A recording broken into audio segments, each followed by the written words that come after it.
Hello साथीहरू, तपाईँहरूलाई मेरो मिनी ब्लगमा स्वागत छ है। हेर्नुहोस् न, यस्तो गरम भइरहेको छ। किन भनेदेखिको चाहिँ मैले चाहिँ भर्खर नानी सेकिदिएको।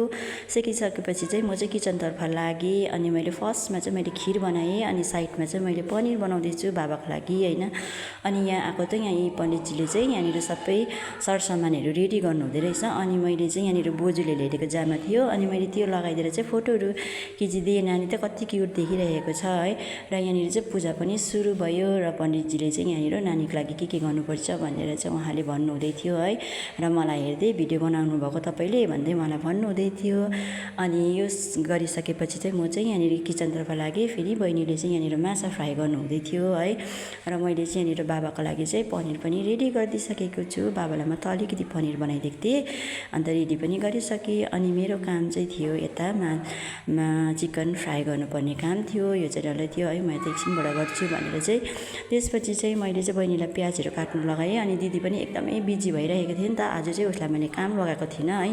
र मैले चाहिँ फाइनली माछा चाहिँ बनाइसकिसकेको थिएँ। अनि खिर पनि पकाएर पनि मान्छेहरू चाहिँ आउँदै जाँदै गर्नुहुँदै थियो नि त, अन्त उनीहरूलाई दिइसकेको थिएँ। र पूजा सकेपछि चाहिँ यहाँनिर मैले भाइहरूलाई पनि खाना दिइसकेँ है।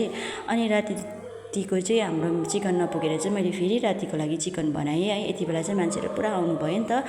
हामी चाहिँ एकदमै बिजी भइरहेको थियौँ, बहिनी पनि बिजी भइरहेको थियो, मान्छेहरू आउनुहुँदै थियो। त्यसपछि चाहिँ हामीले खानाहरू बाँड्दै थियौँ है। रातिको 12 साढे 12 भइसकेको थियो खानाहरू दिँदाखेरि चाहिँ। अनि यहाँनिर चाहिँ बहिनी आएर चाहिँ भाँडाहरू माझिदिन्छु भन्नुभयो है। उसँग चाहिँ म चाहिँ एकदमै गफहरू गर्दै, उसले चाहिँ भाँडा माझिरहेको थियो है।